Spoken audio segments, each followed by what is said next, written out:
E aí, galerinha do 8º ano, meu nome é Ives Fernando e eu vou apresentar para vocês mais uma aula do 8º ano. Nesta aula, nós iremos estudar os mecanismos reprodutivos, iremos estudar o sistema endócrino e iremos discutir alguns temas relativos à adolescência.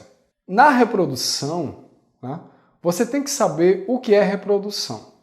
Qual é a importância da reprodução? Quais são os tipos de reprodução? Como é que ocorre a reprodução das espécies? Reprodução é, na realidade, um mecanismo em que um ou dois indivíduos eles vão originar novos indivíduos, contribuindo para a perpetuação da espécie. Lembre-se, um ou dois indivíduos. Nos tipos de reprodução, eu vou ter a reprodução assexuada ou agâmica, onde um único indivíduo ele vai originar outros, sem que haja troca de material genético entre células especiais de reprodução. Ou seja, ele vai originar um indivíduo idêntico a ele. Na reprodução sexuada ou gâmica, é um mecanismo em que normalmente dois organismos vão originar um novo indivíduo. E quando eles originam esse novo indivíduo, existe uma troca de material genético entre as células especiais de reprodução, que são denominadas gametas. Quem são esses gametas? Espermatozoide, óvulo. Na reprodução assexuada ou agâmica, nós iremos ver cissiparidade, esporulação, gemiparidade ou brotamento, estrobilação, regeneração e propagação vegetativa. Na cissiparidade, vai se tratar de uma divisão, de uma fisão binária, de uma bipartição. Um organismo que é simples, no caso dos procariontes, das bactérias, ele vai se dividir em duas partes geneticamente iguais, que passarão a construir novos indivíduos.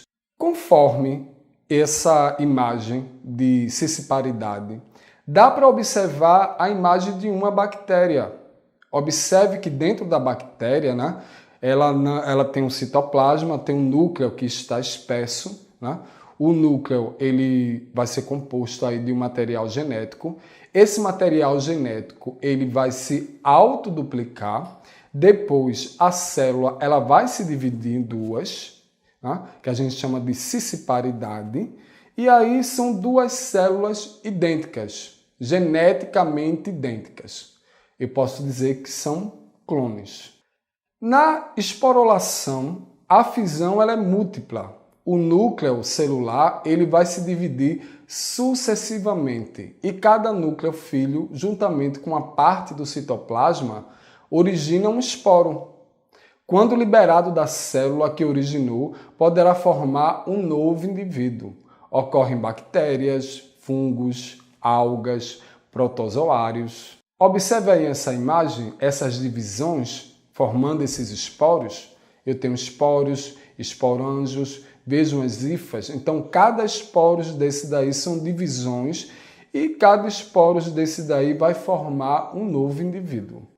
Dentro da reprodução assexuada ou agâmica, a gente vê a gemiparidade ou o brotamento. Quando o organismo ele emite lentamente um broto que cresce, que vai formando um novo indivíduo, os indivíduos que brotam, eles podem se destacar do organismo parental e viver isoladamente ou manter-se agregado a ele, constituindo uma colônia. Ocorre em certas bactérias, ocorre nos protozoários, nos fungos, nos poríferos e nos selenterados. Olha só, pessoal, que imagem linda falando aí sobre a gemiparidade e o brotamento, onde você pode ver uma esponja do mar, ela formando um broto. Esse broto ele se desprende e ele vai originar outro indivíduo. Vamos falar sobre estrobilação. Ocorrem algumas espécies de celenterados, no qual o pólipo se divide transversalmente em discos, formando um indivíduo semelhante a um estróbilo ou pinha, originando várias medusas. Dá para observar nessa imagem, né, o ciclo reprodutivo, né? E nesse ciclo reprodutivo a gente tem um desenvolvimento.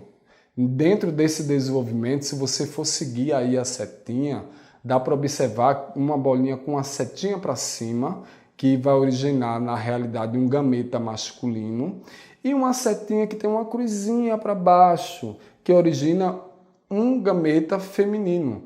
A fecundação ela vai acontecer dentro, é uma fecundação interna, vai liberar uma larva, né, que é a larva plânula, né?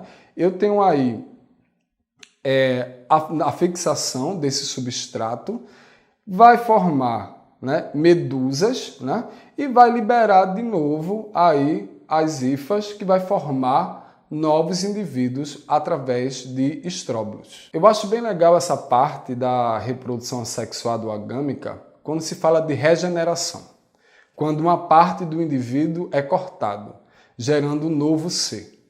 Cortando o braço de uma estrela do mar, verifica-se que um animal regenera o braço cortado, podendo reconstituir um novo organismo.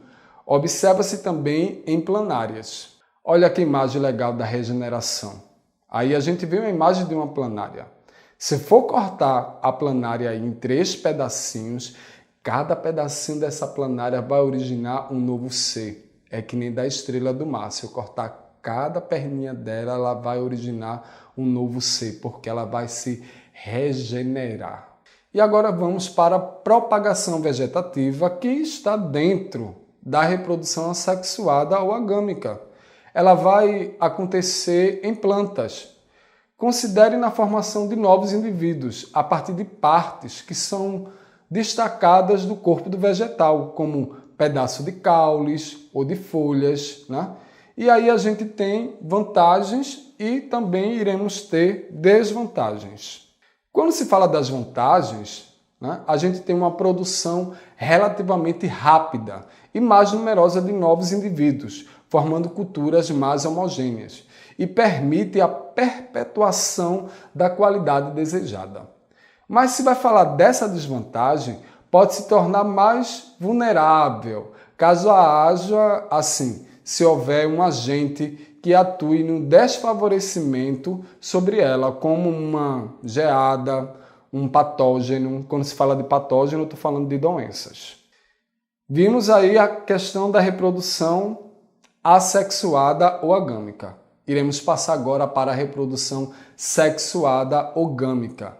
Na reprodução sexuada ou gâmica, na realidade vai se tratar de um mecanismo em que normalmente são 2 organismos que vão originar um novo indivíduo com troca de material genético entre células especiais de reprodução, que são denominadas gametas. Aí você me diz, professor, quer dizer que na reprodução assexuada não existe essa troca de material genético? Não existe troca de material genético. A troca de material genético ela é exclusiva da reprodução sexuada. E aí vai se destacar 2 fenômenos que permitem uma certa variabilidade entre os descendentes. São os fenômenos que a gente conhece por meiose e fecundação. Quando se fala de meiose, a gente tem que falar de uma célula, né? A célula diploide. A célula diploide ela vai originar, na realidade, 4 células haploides, sendo comum a ocorrência de crossover ou permutação. Quando se fala de meiose, a gente está falando principalmente na produção das células germinativas, no caso do espermatozoide e no caso do óvulo. Então, como vocês podem observar nessa imagem aí da meiose, a gente tem as etapas. A gente tem a prófase, tem a metáfase, tem a anáfase, né? Tem várias etapas onde a célula, na realidade, ela vai dividir, né, os seus cromossomos. Os cromossomos eles vão se unir ao que a gente chama de cromossomos homólogos, depois eles se separam e vai originar duas outras células. Vejam só, quando eu digo originar duas outras células, é porque ele divide o seu material genético. Nós, seres humanos, temos 46 cromossomos. E na formação do espermatozoide ou do óvulo, o que é que vai acontecer? Acontece que metade dessa informação genética ela vai ser passada para o espermatozoide. Ou seja, na célula germinativa, em vez de ter 46 cromossomos, nós iremos encontrar 23 cromossomos, porque houve uma divisão. Meiose se trata de uma divisão de cromossomos. Bora falar sobre fecundação? A fecundação, na realidade, vai ser um mecanismo que permite reconstituir o número normal do cromossomo da espécie. Porque o número normal, né, do cromossomo da espécie é quanto? Da nossa espécie, viu? É 46. E no espermatozoide eu só tenho 23. Só que o espermatozoide ele vai fecundar o óvulo, que também tem 23. Quando eles se juntam, forma a célula ovo. Então, 23 mais 23 vai dar quanto? 46, que é o nosso número de cromossomos. Olha aí, falando sobre a fecundação, né? Nessa imagem que a gente pode observar, né? Eu tenho aí o sistema reprodutor feminino, né? O útero ele vai ser composto, né, por ovários, por trompas, e aí, na realidade, o ovário ele vai liberar o óvulo, o espermatozoide ele vai fazer o caminho dele, né, até chegar lá nas trompas para acontecer a fecundação. Só que a fecundação ela não só vai acontecer, né, no organismo humano. A fecundação também ela pode acontecer no organismo vegetativo. Vantagens da reprodução sexuada e as desvantagens.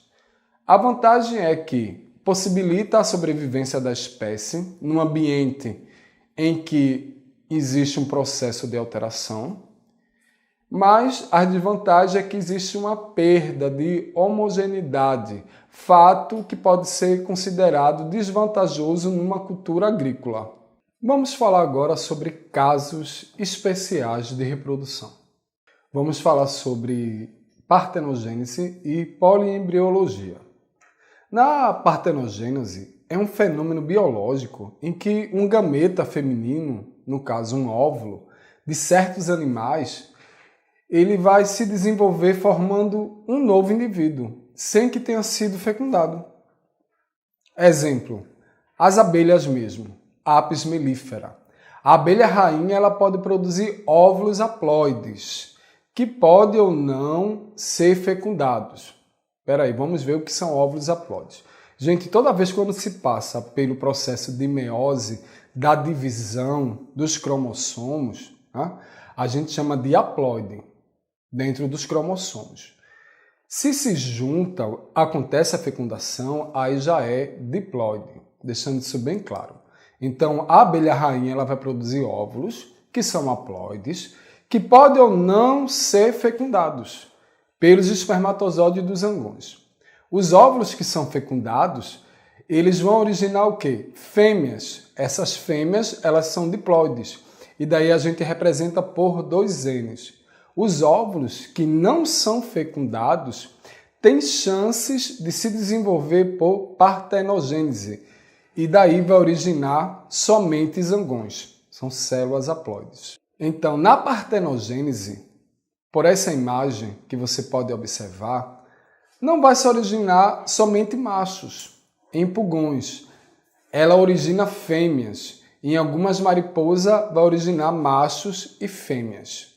Bora agora falar sobre poliembrionia. Verifica-se a formação de vários embriões a partir de um único zigoto. É o caso dos gêmeos univitelinos ou monozigóticos. Na espécie humana é relativamente raro acontecer, mas em tatus é comum acontecer. Na espécie humana, nós vamos encontrar gêmeos idênticos e gêmeos fraternos.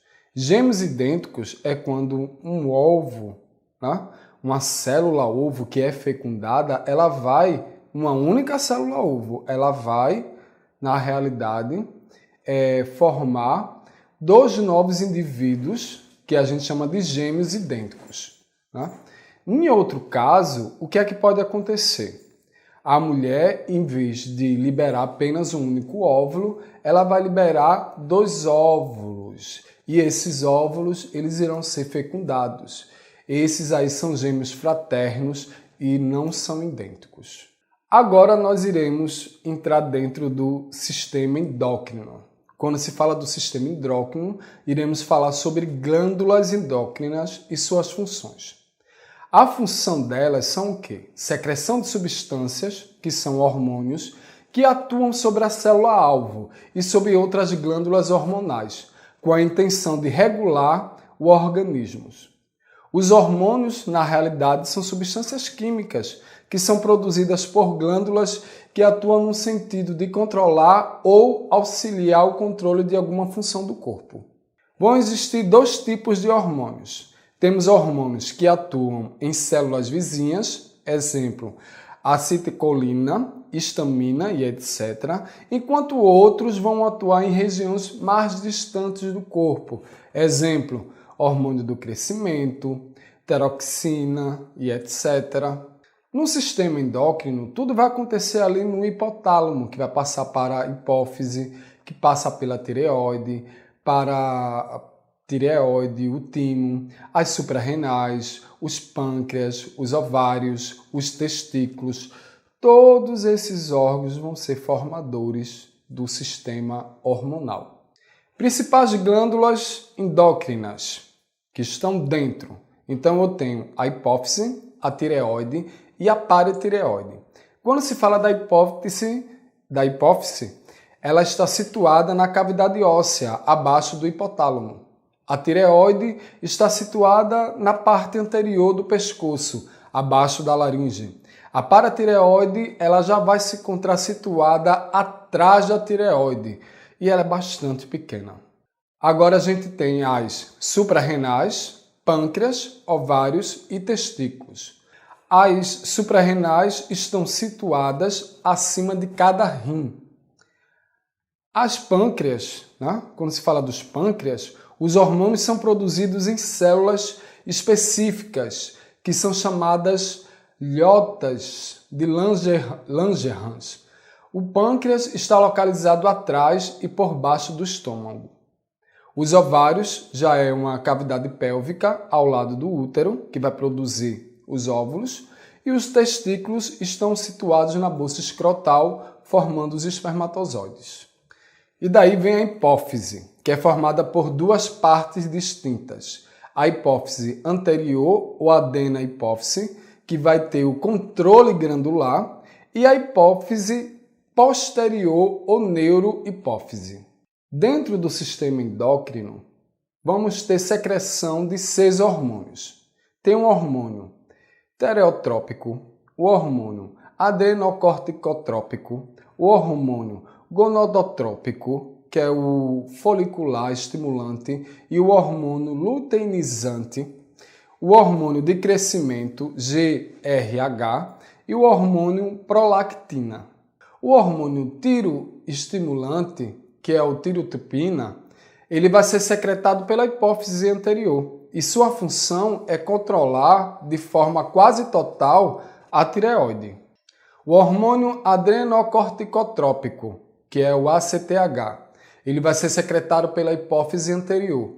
Sua função é o controle da secreção dos hormônios das suprarrenais. Agora vamos falar sobre os hormônios de crescimento. Eu tenho aí o pequeno polipeptídeo, que são 191 aminoácidos, secretado pela hipófise anterior durante toda a vida. A sua função é adolescência, que promove o desenvolvimento e o aumento de todos os tecidos corporais.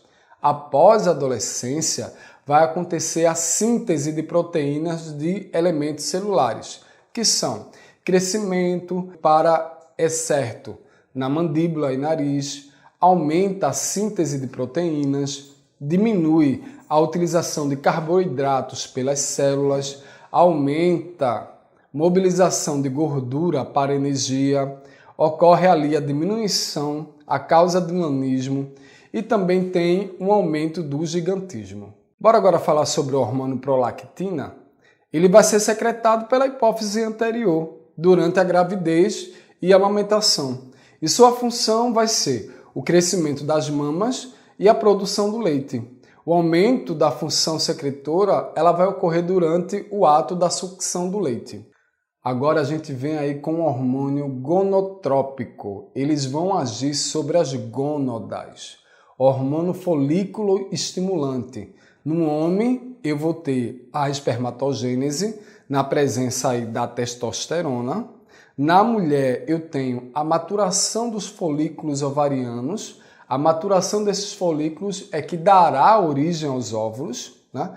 O hormônio luteinizante, no homem, eu tenho a produção do testosterona pelas células de Leydig. Na mulher, eu já vejo aí a ovulação e, consequentemente, a produção de estrogênio e progesterona. Nessa imagem aí, você pode observar o sistema endócrino, né? Onde a gente tem o testículo, o epidídimo, o canal deferente, temos a próstata, a uretra, tem o pênis, tem a bexiga, a vesícula seminal. Mas se falando dos hormônios, vamos falar sobre os testículos que vão produzir o quê? Os espermatozoides. Olha aí o testículo. O testículo, eu tenho a secreção do hormônio masculino, que é o testosterona, pelas células intersticiais de Leydig e produção e liberação de espermatozoides. Nessa imagem, você pode observar a trompa de útero. A trompa do útero tem um falópio, tem um endométrio, tem um colo do útero e tem um ovário, né? Tem a vagina também e é dentro do ovário que vai se formar ali os óvulos, vai acontecer a maturação, né, desses folículos. Nos ovários acontece a secreção do hormônio feminino, que é o estrogênio. O folículo ovariano, após a ovulação, ele vai secretar a progesterona. Eu tenho uma regulação pelos hormônios hipofisários, o FSH e o LH, onde tem a função de desenvolvimento dos caracteres secundários femininos e a preparação do útero para a gravidez. Bora agora para algumas questões que você pode fazer em casa, né? Faça aí em casa um esquema representando a hipófise anterior com seus hormônios respectivos, com suas funções, né? Eu quero que vocês estudem o que são hormônios trópicos, porque a hipófise é considerada a glândula mais importante do nosso corpo. Isso daí é uma tarefinha de casa, viu? A hipófise posterior ou neurohipófise. Esses hormônios eles foram produzidos no hipotálamo. Então eu tenho o hormônio antidiurético, que é o ADH, e o hormônio ocitocina. Na hipófise posterior ou neurohipófise, né, não é uma glândula, não produz nenhum hormônio. Serve apenas como depósito de hormônio. E daí vai armazenar dois hormônios, ADH, que é o antidiurético, que tem a função no controle renal da excreção de água, e tem a ocitocina, que estimula a contração uterina no momento do parto e na secreção do leite pelas mamas e também diminui as dores, né, no período menstrual. Vamos falar sobre a tireoide? É o hormônio mais importante. Eu vou ter o T3 e o T4. Eles vão aumentar a velocidade de quase todas as reações químicas que vão ocorrer nas células. No hipotireoidismo, vai acontecer uma diminuição da ausência da tiroxina. No hipertireoidismo, né? Vejam bem, tem o hipo e tem o hiper, né? No hiper acontece um aumento da tiroxina. A alimentação pobre em iodo, que é o sal de cozinha, ele promove o crescimento da tireoide. E para compensar essa carência de iodo na alimentação. Bom, dentro do sistema endócrino, a gente tem o paratireoide, que é a secreção do hormônio paratireoidiano, que é paratormônio. Ele vai ser secretado pelas glândulas paratireoides e tem a função de aumentar a quantidade de cálcio no sangue, ou seja, retira cálcio dos ossos e aumenta a reabsorção de cálcio pelos rins. As glândulas suprarrenais, elas vão estar localizadas sobre o polo de cada rim e vai ser formada por duas partes distintas. Eu vou ter o córtex suprarrenal, que vai circundar a medula, células grandes, gordurosas, com alta produção de colesterol, vai secretar hormônios esteroides que são semelhantes ao colesterol. Vamos ter a medula suprarrenal, que vai ser a parte central, que é formada por células neurais do sistema nervoso simpático. Temos a secreção da epinefrina e norepinefrina e a atuação do sistema nervoso simpático. Na divisão das suprarrenais, a gente tem o córtex, que vai ser a glicocorticoides, mineralocorticoides e hormônios sexuais masculinos, que são andrógenos. Tem aí as glicocorticoides, que é o metabolismo de glicose e reações anti-inflamatórias, as mineralocorticoides, que vai estar na regulação de níveis de águas do corpo, exemplo, aldosterona. O cortisol, que é o glicocorticoide, ele vai mobilizar a gordura e proteína dos tecidos. Utiliza estas substâncias para suprir parte da energia necessária do metabolismo corporal. Diminui a utilização dos carboidratos de energia. Estabiliza a membrana dos lisossomos, evitando seu rompimento, e vai inibir as doenças autoimunes. Bora continuar sobre o sistema endócrino. Vamos agora falar sobre as ilhotas de Langerhans, que vão estar nos pâncreas. São responsáveis aí por secreção de dois hormônios importantes. A insulina, que é o aumento do transporte de glicose através da membrana celular, o aumento da intensidade do metabolismo da glicose e a ausência de insulina, que é a diabetes.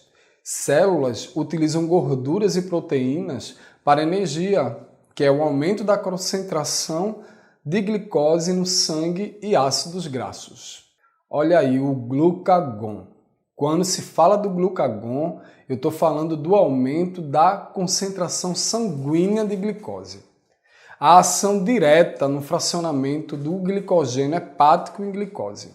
Conversão do aminoácido em glicose e glicogênese.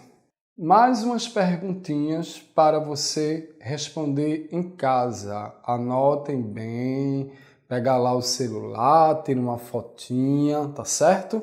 Eu quero que vocês respondam. Qual a relação entre insulina e glucagon? Segunda pergunta.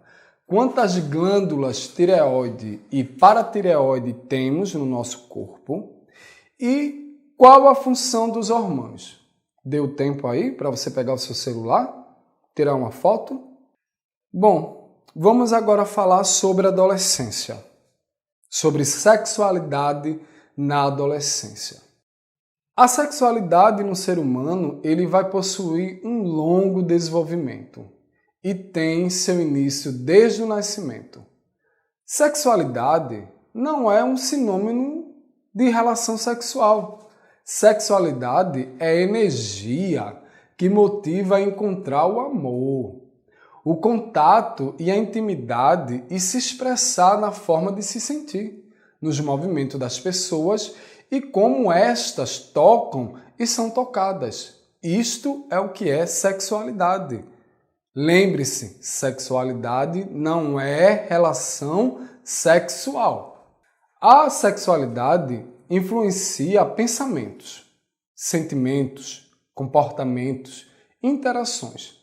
Depende da pessoa, das características genéticas, da educação familiar, das interações ambientais, das condições socioculturais e, na adolescência, que se evidenciam os comportamentos socioafetivos e sexuais.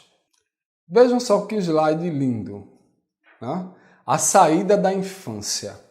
As meninas, quando elas saem da infância, vai acontecer o quê? A menarca, a primeira menstruação.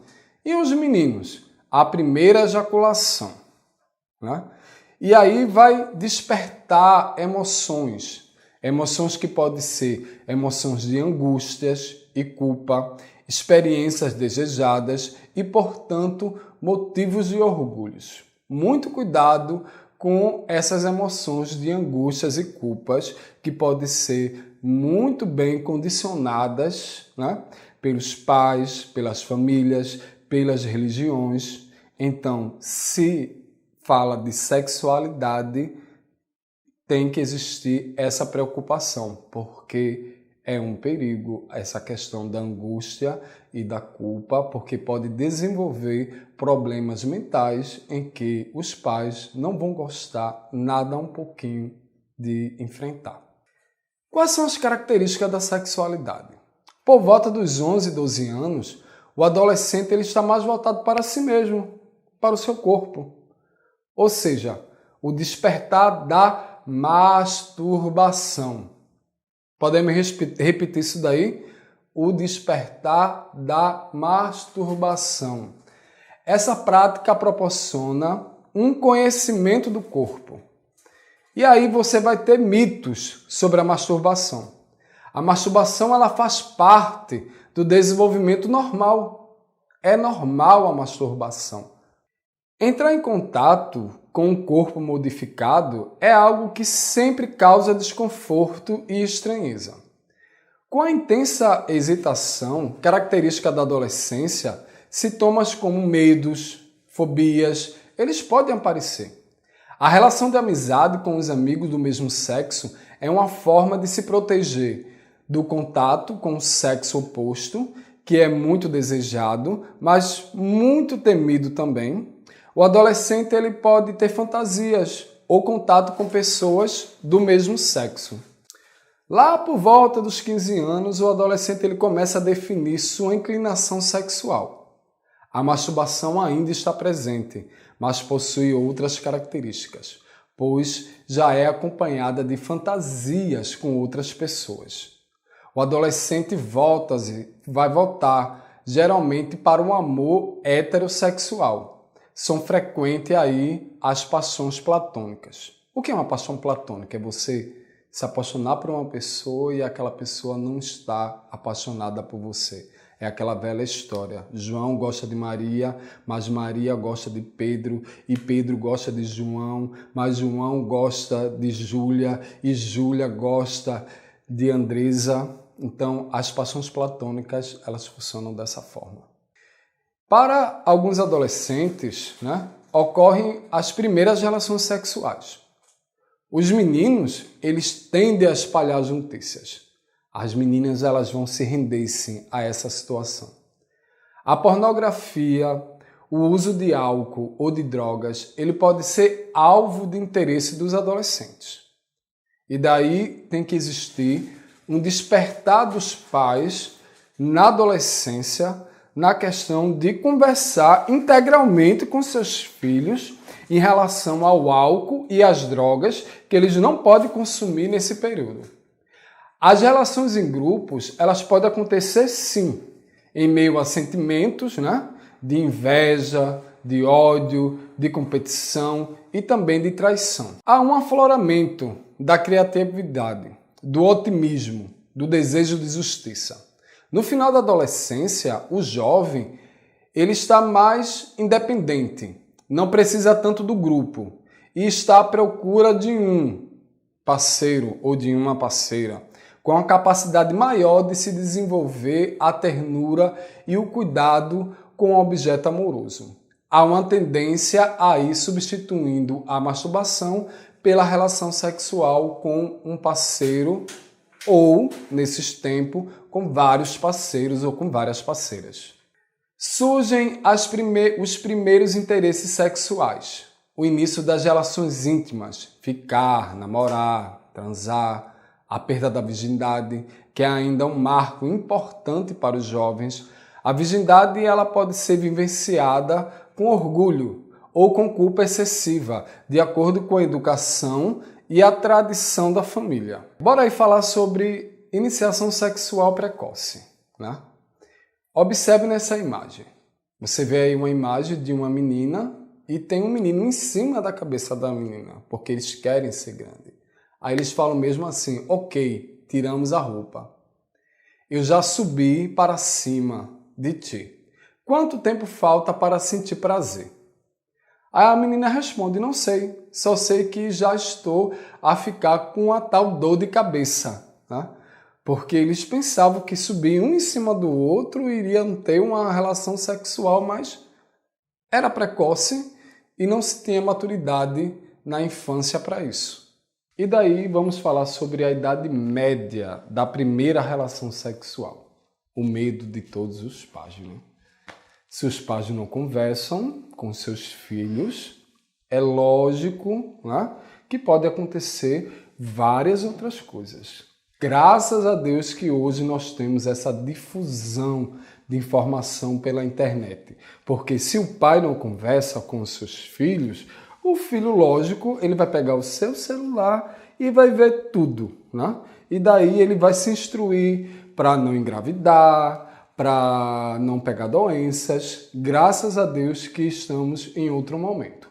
Então, a primeira relação, né, a idade média, ela vai ocorrer entre 15 e 16 anos, isso daí para os homens. Para as mulheres ocorre aos 17 anos. Será? Isso, lógico, que vai depender de um fator social, tá? O início cada vez mais precoce da atividade sexual ela pode expor os adolescentes a risco, aumentando de infecções por doenças sexualmente transmissíveis, que se chama DST. Hoje em dia a gente tem outra sigla, que é IST, que na realidade se trata de uma infecção sexualmente transmissível. Temos a gravidez indesejada e abusos sexuais, né? E daí há um grande desconhecimento sobre essas relações sexuais. O adolescente que apresenta a vida sexual ativa, né? Então, temos aí 14% dos jovens de 11 a 14 anos, 44% dos jovens entre 15 e 17 anos e 72% dos jovens acima dos 18 anos que apresentam uma vida sexual ativa e que precisa de orientação dos pais, principalmente dos pais. Essa orientação. Lembre-se sempre disso. Nós, professores, estamos na escola para passar o conhecimento científico e os pais estão nas suas casas para dar a educação doméstica e essa educação. Os valores que colocam o adolescente em risco. Existem valores machistas que pregam que um homem normal é aquele que tem relações sexuais com o maior número de parceiras.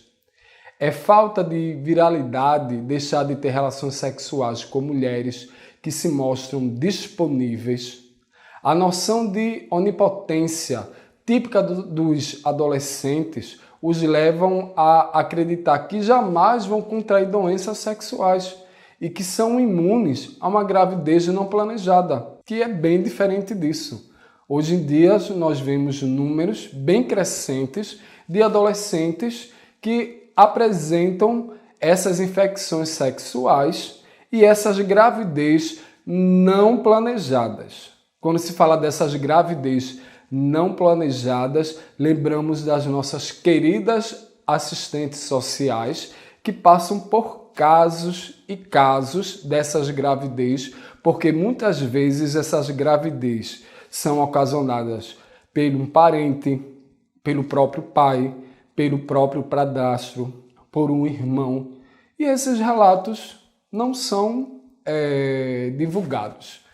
E quem tem que lidar com tudo isso são as assistentes sociais para poder encaminhar e ver qual é a melhor forma dessa gravidez que não foi planejada.